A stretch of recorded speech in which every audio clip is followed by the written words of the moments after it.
আমি আপনাদের সম্মুখে উপস্থিত হয়েছি কিছু ঈমান এবং আকীদার কথা বলার জন্য। 1450 বছর পূর্বে নবী কি বললেন? যাদের উপরে শিরকের ফতোয়া দিবে তারা মুসলমান, আর যারা শিরকের ফতোয়া দিবে তারা নিজেই থাকবে মুশরিক। কথা বুঝে এসেছে বাবা? নবীর ভবিষ্যৎবাণী মিথ্যা হবে না সত্য হবে? নবী কি বললেন? শিরকের ফতোয়া দিয়ে হত্যা করবেন। অনেক জায়গাতে কারবালার মাটিতে মুসলমানকে শহীদ করা হয়েছে, অনেক যুদ্ধ ময়দান সংগঠিত হয়েছে, অনেক জিহাদ হয়েছে, মুসলমানকে শহীদ করা হয়েছে, কিন্তু পৃথিবীর মুসলমান শিরকের ফতোয়া দিয়ে সর্বপ্রথম জমিনের মাটিতে, মক্কার মাটিতে, মদিনার মাটিতে লক্ষ লক্ষ মুসলমানকে শিরকের ফতোয়া দিয়ে যেই ব্যক্তি কতল করেছে তার নাম হচ্ছে মুহাম্মদ বিন আব্দুল ওয়াহাব নজদি। এর যারা মান্যকারী এদেরকে বলা হয় ওয়াহাবি। আর এই ওয়াহাবি ভারতবর্ষের মাটিতে ইংরেজদের কাছে নাম নিয়েছে আহলে হাদিস। কাদের কাছে নাম নিয়েছে? ইংরেজদের কাছে। একটু গভীর মনোযোগ দিয়ে শুনেন বিরাদর ইসলাম। আমেরিকা বার্তানিয়া মুহাম্মদ বিন আব্দুল ওয়াহাব নজদিকে খরিদ করে বলল, তুমি নতুন কিছু আকীদা তৈরি করে একটা বিভ্রান্তি সৃষ্টি করো, তোমার পক্ষে যখন কিছু লোক হবে তখন তুমি কি করবে? তখন তুমি তুর্কি হুকুমত, সুন্নি হুকুমত যে আছে খেলাফতে উসমানিয়া, তাকে ধ্বংস করে তোমাকে রাজা বানিয়ে দেব, তোমাকে দেশের গভর্নর বানিয়ে দেব। তখন মুহাম্মদ বিন আব্দুল ওয়াহাব নজদি কি করলেন? আমেরিকা বার্তানিয়া ফ্রান্সের টাকা বসে বসে একটি কিতাব লিখলো। কিতাবটির নাম হলো কিতাবুত তাওহীদ। এই কিতাবের মধ্যে মুহাম্মদ বিন আব্দুল ওয়াহাব নজদি আজীব আজীব আমেরিকা বার্তানিয়ার মতে শিরকের ব্যাখ্যা করে ফতোয়া দিল, পৃথিবীতে যত মুসলমান আছে এরা একটাও মুসলমান নয়, সবাই মুশরিক, এদেরকে কতল করা ওয়াজিব, এদের ধন সম্পদ ছিনতাই করা জায়েজ। সব মুশরিক, মুরতাদ, কাফির। দুনিয়াতে যত মুসলমান আছে একমাত্র তারাই মুসলমান যারা আমি মুহাম্মদ বিন আব্দুল ওয়াহাব নজদিকে মানে। ওকে যে দু চারটা লোক মানতো তাদেরকে বাদে সে কাউকে মুসলমান মনে করতো না। যখন কিতাবুত তাওহীদ লিখলো, এই কিতাবের মধ্যে আদম আলাইহিস সালামকে পর্যন্ত মুশরিক লিখেছে, যে আদম আলাইহিস সালামও শিরক করেছেন। জোরে বলো নাউজুবিল্লাহ। একজন নবীর ব্যাপারে লিখছে শিরক করেছেন মুহাম্মদ বিন আব্দুল ওয়াহাব নজদি।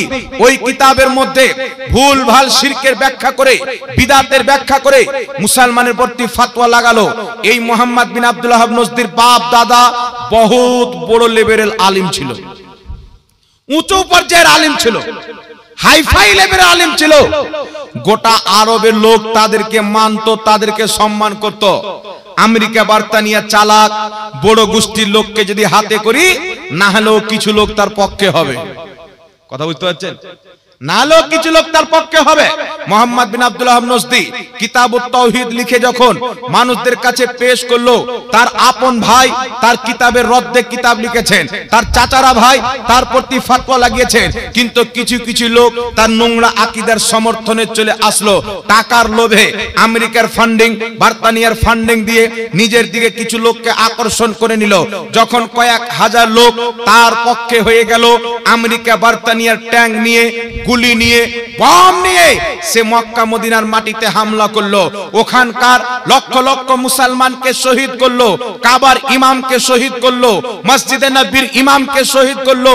ওই মুহাম্মদ বিন আব্দুল ওয়াহাব নজদি এবং তার মান্যকারীরা আরবের মাটি থেকে সুন্নি হুকুমতকে খতম করে আমেরিকা এবং বার্তানিয়ার টাকা খেয়ে তাদের সহযোগিতা নিয়ে ওয়াহাবি হুকুমত প্রতিষ্ঠিত করেছে মুসলমান। কোন হুকুমত? ওয়াহাবি হুকুমত বানার পর সেখানে ইহুদিদেরকে পাঠালো ফিলিস্তিনের মাটিতে। আজ আপনারা দেখছেন না, ফিলিস্তিনের মাটিতে যত লোককে মারা হচ্ছে, ফিলিস্তিনের মাটিতে যত লোককে হত্যা করা হচ্ছে, এই সমস্ত হাতিয়ার দিচ্ছে আমেরিকা। কোন দেশ দিচ্ছে? ইসরায়েলকে পুরো সাপোর্ট করছে আমেরিকা।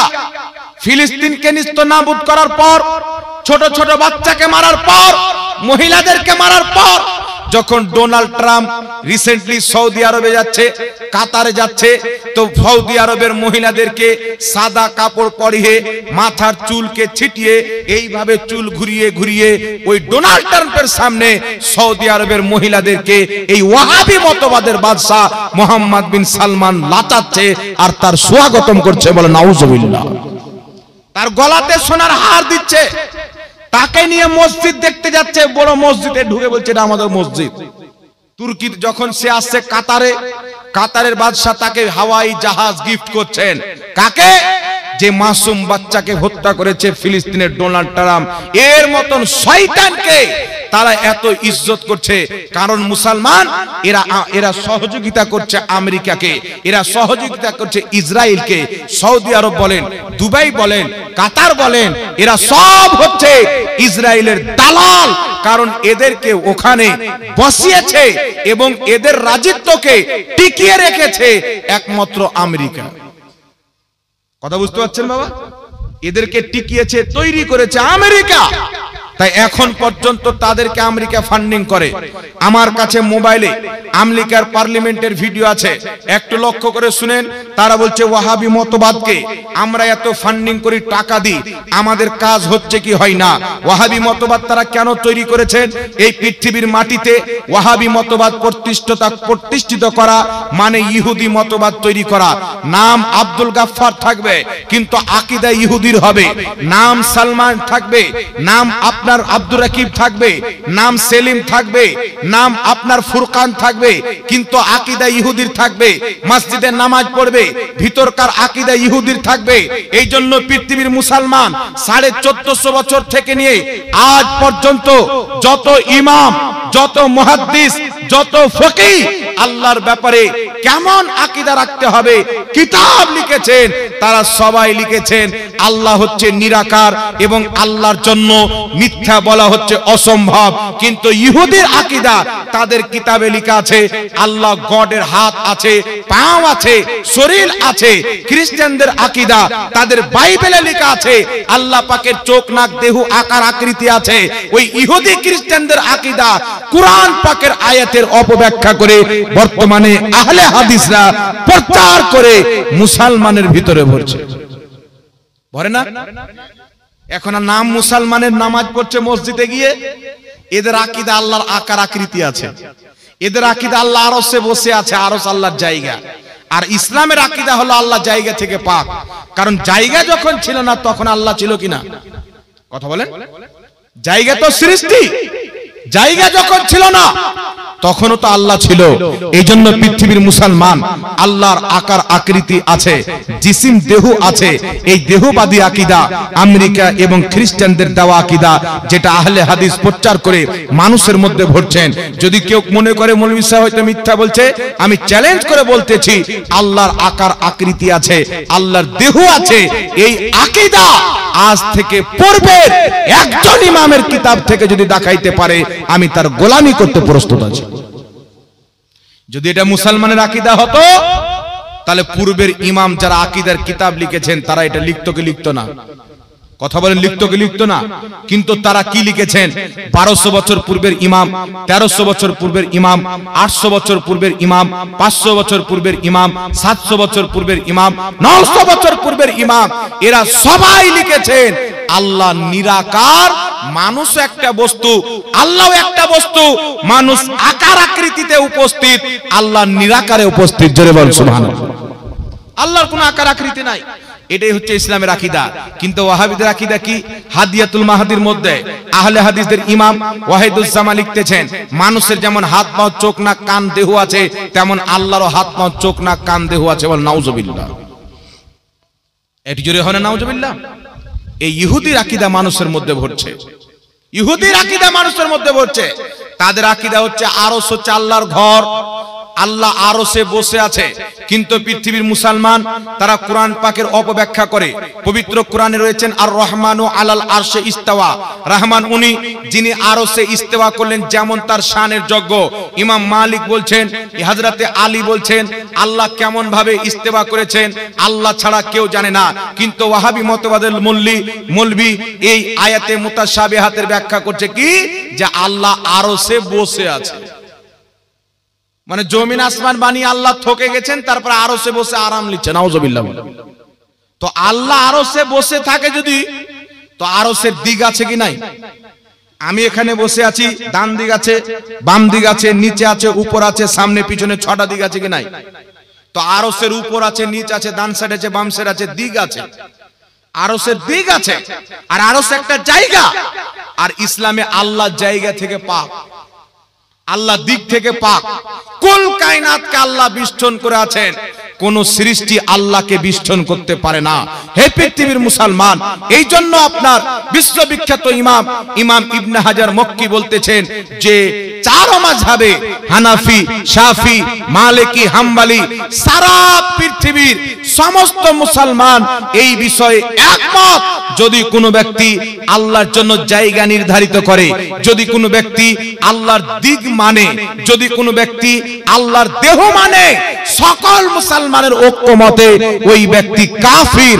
কাফির ওই ব্যক্তি মুসলমান নয়, কারণ আল্লাহর দেহওয়ালা আকীদা এটা ইহুদি খ্রিস্টানদের আকীদা, মুসলমানের আকীদা নয়। কথা বুঝতে পারলেন কি বলেন না বাবা? এই আকীদা বর্তমানে আহলে হাদিস প্রচার করছে সহিহ আকীদার নামে। কুরআনের আয়াতের অপব্যাখ্যা করে কি?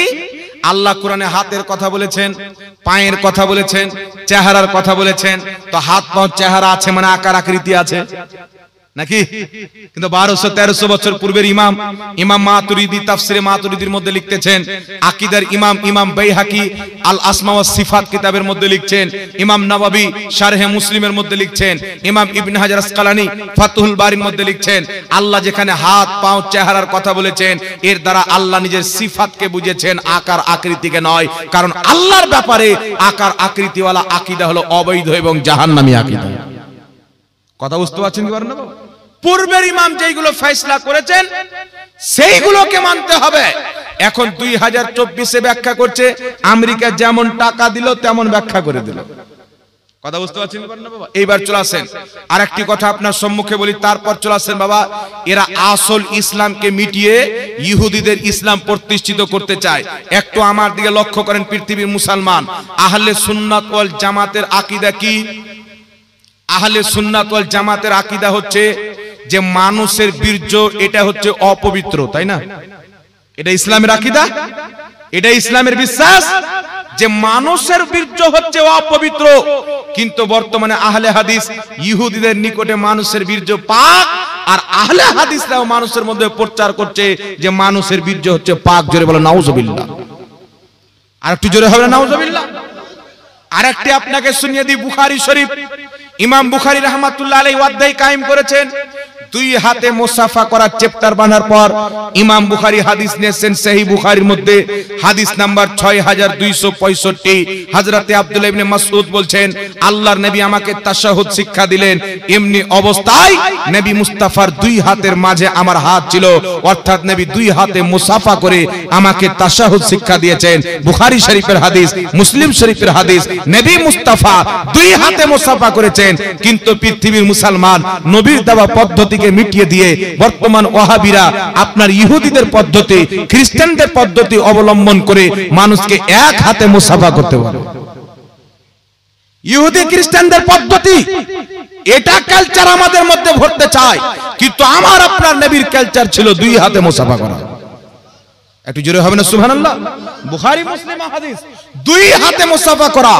নবীর কালচারকে এরা বলছে বিদআত, আর ইহুদি খ্রিস্টানদের কালচারকে বলছে সুন্নাত। এই জন্য আহলে হাদিসকে কেউ যদি মুসলমান মনে করে, জীবনের সবচেয়ে আপনার বড় ভুল হবে। এরা মুসলমান নয়, এরা হচ্ছে মুসলমান লেবাসে ইহুদি। আপনি বলবেন হুজুর তা কি করে হতে পারে? ইসলামের ইতিহাসকে পড়েন। ইসলামের সর্বপ্রথম ফিরকা হচ্ছে শিয়া। এই শিয়া ফিরকা কোথায় থেকে আসলো? এটা সাহাবার যুগে বেরিয়েছে। একজন ইহুদি যার নাম হলো আব্দুল্লাহ ইবনে সাবা। কি নাম? আব্দুল্লাহ ইবনে সাবা লোকটা ইহুদি। এদের গুপ্ত মাদ্রাসা আছে, কোরআন হাদিস পড়ে মৌলবি সেজে মুসলমানদের মধ্যে কোরআন হাদিসের অপব্যাখ্যা করে বিভ্রান্তি সৃষ্টি করে। বিভ্রান্তি সৃষ্টি করে। এই আব্দুল্লাহ বিন সাবা একটা হাদিস নিয়ে ইরাকের মাটিতে বলেছিল, নবী পাক সাল্লাল্লাহু আলাইহি সাল্লাম গাদিরে খোমে হযরতে আলীর হাত উত্তোলন করে বলেছেন কি, মান কুনতু মাওলাহু ফাহাদা আলিউন মাওলা, আমি যার মাওলা আলীও তার মাওলা। এই হাদিসকে নিয়ে আপনার আব্দুল্লাহ বিন সাবা, এই ছিল এক নাম্বার ইহুদি, এই লোকটা টুপি পাগড়ি পরে, নাম আব্দুল্লাহ ইবনে সাবা, কুরআন হাদিসকে পড়ে অপব্যাখ্যা করার জন্য ইহুদি মুসলিম ইমাম সেজে এসে, মুফতি সেজে এসে এই হাদিসকে পাঠ করে বলছেন, যেই দিন নবী মুস্তাফা এলান করেছিলেন আমি যার মাওলা আলী তার মাওলা, সেই দিন নবী মুস্তাফা হযরতে আলীকে খেলাফত দিয়ে দিয়েছিল। তো নবীর প্রথম খলিফা আলী, নবীর প্রথম খলিফা আলী, আবু বকর সিদ্দিক নয়। হাদিসের অপব্যাখ্যা করলো কি করলো না বাবা? কিন্তু প্রথম খলিফা আবু বকর সিদ্দিক, তারপরে উমর, তারপরে উসমান, তারপরে আলী। কিন্তু একটা হাদিসের অপব্যাখ্যা করে আব্দুল্লাহ বিন সাবা কি করলো, একটা নতুন মাযহাব তৈরি করে নিল, দল যার নাম হচ্ছে শিয়া। এরা হযরতে আলী আলী করে, কিন্তু আবু বকর সিদ্দিককে গালি দেয়, উসমানকে গালি দেয়, মাওলা আলী আলীর পক্ষ নিয়ে সাহাবাকে গালি দেয়। কিন্তু বিরাদর ইসলাম আলীর নামে মোহাব্বত দেখিয়ে সাহাবীকে গালি দিলে ওই ব্যক্তি কি মুসলমান হবে? তো ইরাকে কে তৈরি করেছে? শিয়াকে ইহুদি তৈরি করেছে, আব্দুল্লাহ বিন সাবা। শিয়া জামাতের প্রতিষ্ঠাতা এ ছিল ইহুদি।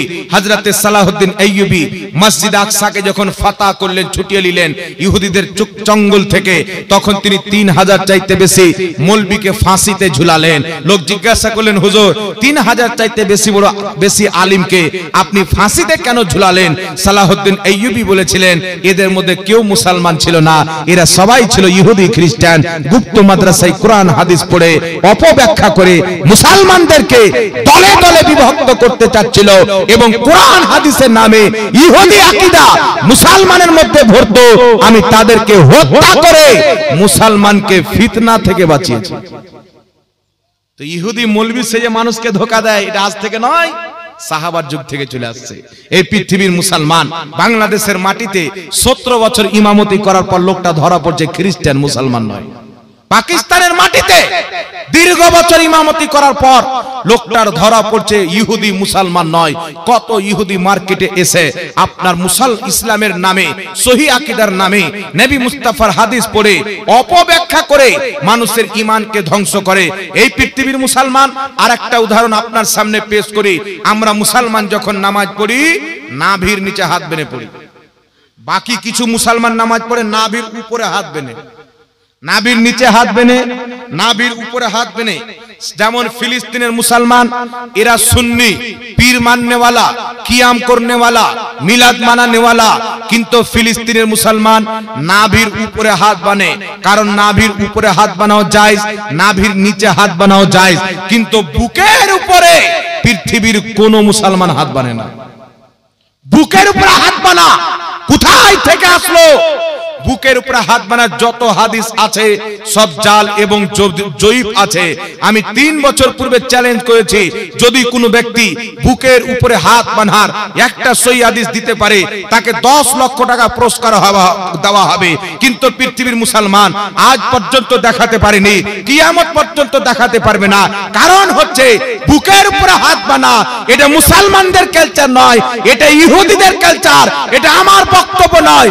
1 বছর পূর্বের, 1000 বছর পূর্বের ইমাম, যিনার নাম হচ্ছে ইমাম সারাকসি, 1000 বছর পূর্বে একটি কিতাব লিখেছেন। কিতাবটির নাম হচ্ছে আল মাবসুত। এই কিতাবের মধ্যে লিখতেছেন, কি লিখতেছেন? যে বুকের উপরে হাত বাঁধা ইহুদিদের তরিকা। কার তরিকা? ইহুদিদের তরিকা। তাই আজ থেকে 1200-1300 বছর পূর্বে ইমাম মালিক রাহমাতুল্লাহ আলাইহি লিখছেন, বুকের উপরে হাত বাঁধা মাকরুহ, ইসলামে অপছন্দনীয় কাজ। আজ থেকে শত শত বছর পূর্বে যারা বুকে হাত বাঁধে আহলে হাদিস ওয়াহাবি, তাদের ইমাম ইবনে তাইমিয়া সিফাতুস সালাত কিতাবের মধ্যে লিখছে, বুকের উপরে হাত বাঁধা মাকরুহ। আহলে হাদিসদের গুরু ইবনে কাইয়িম আল ফাওয়াইদ কিতাবের মধ্যে লিখছেন, বুকের উপরে হাত বাঁধা মাকরুহ। মাকরুহ কাকে বলা হয়? শরীয়তে অপছন্দনীয় কাজকে মাকরুহ বলা হয়। নাভির নিচে হাত বাঁধা সুন্নাত, বুকের উপরে হাত বাঁধা মাকরুহ। সুন্নাতকে বাদ দিয়ে যারা বুকের উপরে হাত বাঁধা অপছন্দনীয় কাজকে সুন্নাত বানিয়েছেন, এদের ব্যাপারে ইমাম সারাকসি বলেছেন বুকে হাত বেঁধে ইবাদত করা এটা মুসলমানের কালচার নয়, ইহুদিদের কালচার।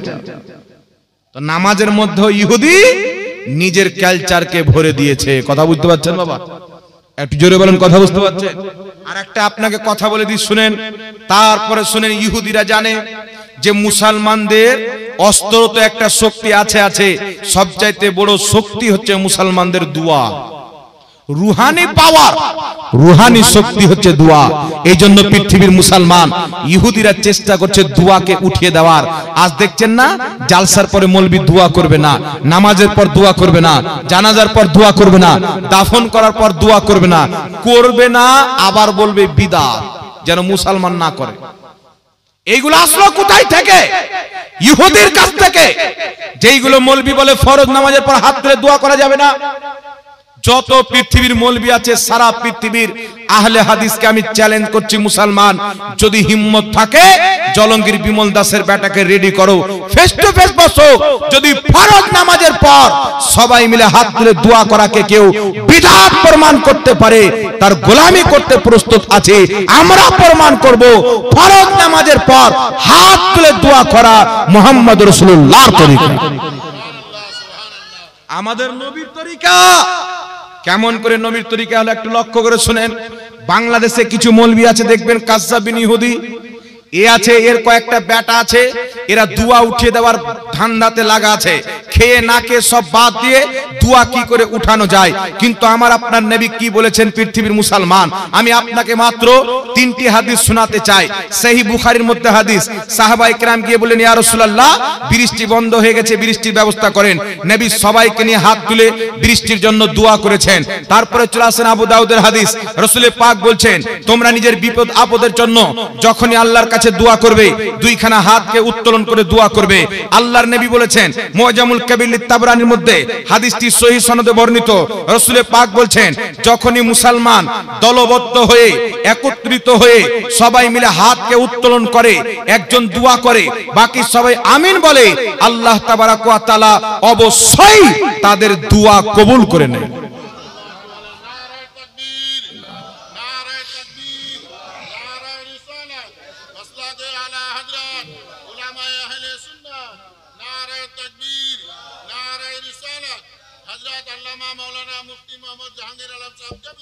একটু আওয়াজটা বাড়াতে বলেন না, প্রচুর শক্তি লাগছে মাইকে, পেটে ব্যথা হয়ে গেল। এই জন্য বিরাদর ইসলাম নবী পাক কি বলেছেন, যেখানে মুসলমান দলবদ্ধ হয়ে দোয়া করবে, আম হুকুম, আম মানে মুসলমান যেখানে দলবদ্ধ হবে তারা চাইলে সবাই মিলে হাত তুলে দোয়া করবে, আল্লাহ অবশ্যই তাদের দোয়া কবুল করবে। জায়েজ আমার নবী করে গেছে। এখন ওয়াহাবি বলবে নবী কি করেছেন, নবী কি করেছেন? একটা হচ্ছে নবীর করা, আর একটা হচ্ছে নবীর বৈধ করা। একটা হচ্ছে করা আর একটা হচ্ছে বৈধ করা। নবী 11টা বিয়ে করেছেন, উম্মত করতে পারে না। একসাথে নবী 4টার ঊর্ধ্বে স্ত্রী রাখতে পারে, উম্মত রাখতে পারে না। উম্মত রাখতে পারে মাত্র 4টা। কথা বুঝতে পারছেন? 4টা। এখন যদি কেউ বলে নবী বলেছেন সবাই মিলে হাত তুলে দোয়া করলে আল্লাহ কবুল করবে, সেই হাদিস, কিন্তু জালসার পরে করতে হবে, কোন হাদিসে আছে? তো নবী বলেছেন যেখানে মুসলমান জমা হবে সবাই মিলে এক সাথে হাত উত্তোলন করে। তো জালসাতে জমা হয় কি হয় না? মসজিদে জমা হয় কি হয় না? নামাজে জমা হয় কি হয় না? এখন বলুন নবী কি করেছেন? তো নবী কি বাঙালি এসে নামাজ পড়েছেন? বাংলাদেশে নামাজ পড়েছেন? তাহলে বাঙালি নামাজ পড়া বিদআত, বাংলাদেশে নামাজ পড়া বিদআত। এখন আপনাকে বলবে নবী নামাজ পড়েছেন আরবের মাটিতে, কিন্তু শরীয়তের হুকুম হচ্ছে আল্লাহ বলেছেন আমি পুরো মসজিদকে, পুরো জমিনকে তোমাদের জন্য মসজিদ করে দিয়েছি, যেখানে টাইম হবে ইচ্ছা হবে নামাজ পড়ে নেবে।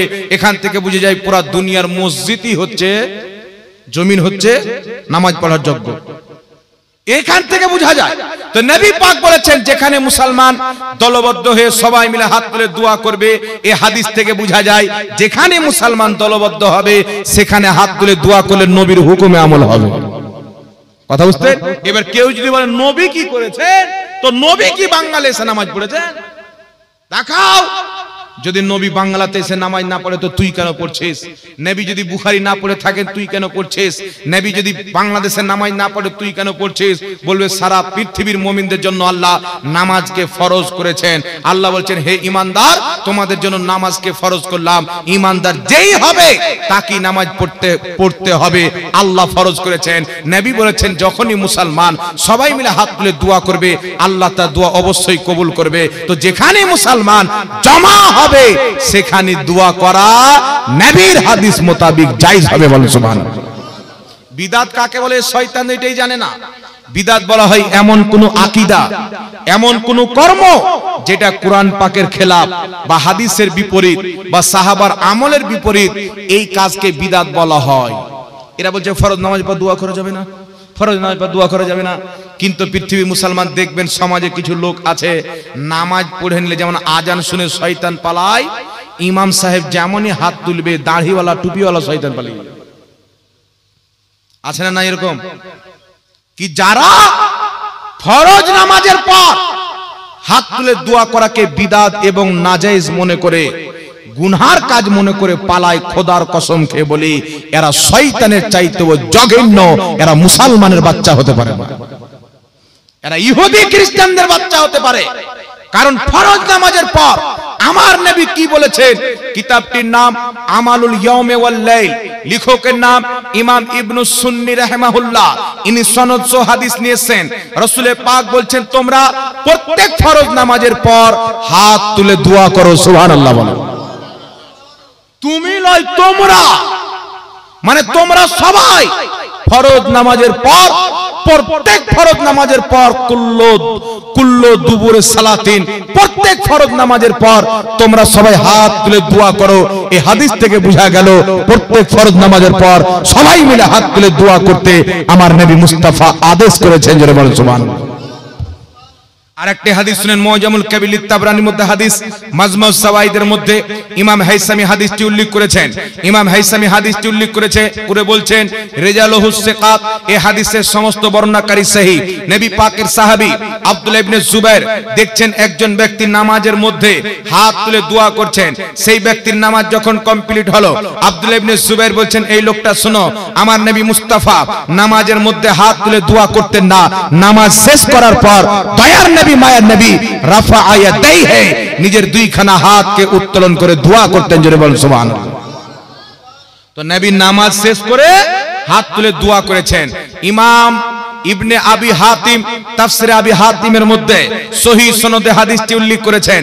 রাসূল করিম সাল্লাল্লাহু আলাইহি সাল্লামের সাহাবী বলছেন আল্লাহর নবী সাল্লাল্লাহু আলাইহি সাল্লাম একদিন ফরজ নামাজে সালাম ফিরানেন।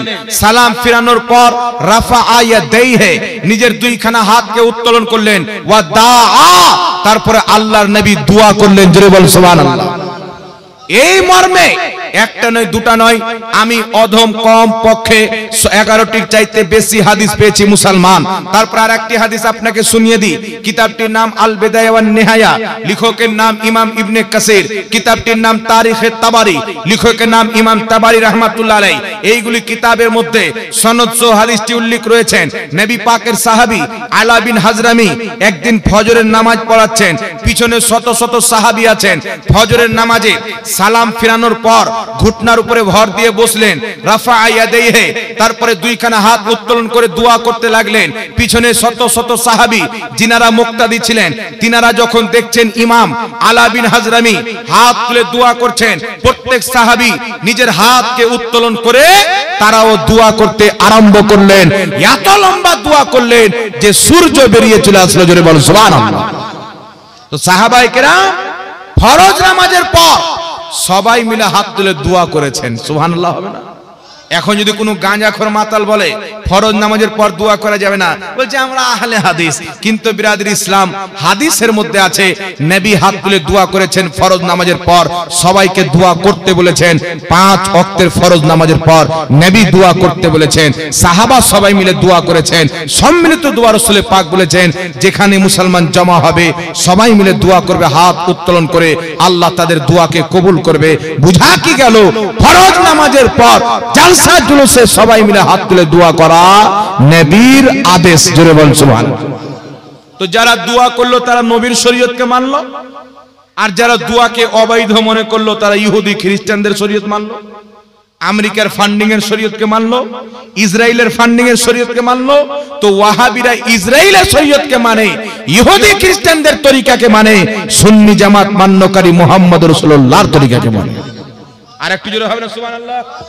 শুধু হাদিস নয় বিরাদর ইসলাম, আহলে হাদিসদের কিতাব, তাদের মুহাদ্দিস আব্দুর রহমান মুবারকপুরি তোহফাতুল আহওয়াজি দ্বিতীয় খণ্ড 277 পৃষ্ঠার মধ্যে লিখেছে, ফরজ নামাজের পর সবাই মিলে হাত তুলে দোয়া করা যাবে, এটাই হচ্ছে সহিহ মত। আহলে হাদিসদের কিতাব ফাতাওয়া হাদিসিয়ার মধ্যে লেখা আছে সবাই মিলে ফরজ নামাজের পর হাত তুলে দোয়া করা জায়েজ আছে। আহলে হাদিসদের কিতাব ফাতাওয়া ইলমিয়ার মধ্যে লেখা আছে ফরজ নামাজের পর সবাই মিলে হাত তুলে দোয়া করা শরীয়তে জায়েজ আছে। আমার কাছে আহলে হাদিসদের 6টি কিতাবের দলিল আছে, তাদের বড় বড় মুহাদ্দিস লিখেছে ফরজ নামাজের পর সবাই মিলে হাত তুলে দোয়া করা ইসলামে জায়েজ আছে। জোরে বল সুবহানাল্লাহ।